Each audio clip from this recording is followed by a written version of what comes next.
Hello everyone, welcome back to our channel Login Assist. In this guide video, I will show you how to download Grok images. So first of all, what you have to do is launch open Grok application. Now you can see over here, Grok application has been opened. If you ask the Grok to generate the image for you, you can see over here, Grok will generate the image. Now if you want to download this image, what you have to do is simply tap on the image that you want to download. Now you can see over here, you'll be led to this kind of interface.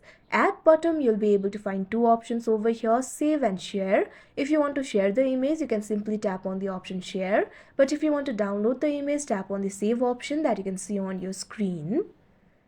Now wait for a while, the download has been started. Now once the image has been downloaded, you'll receive the notification. Now tap on that notification.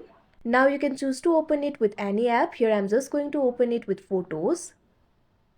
Now you can see over here the image has been downloaded. So that is how you download Grok images. I hope you found this video helpful. Thank you for watching. Make sure to like, share and subscribe to our channel.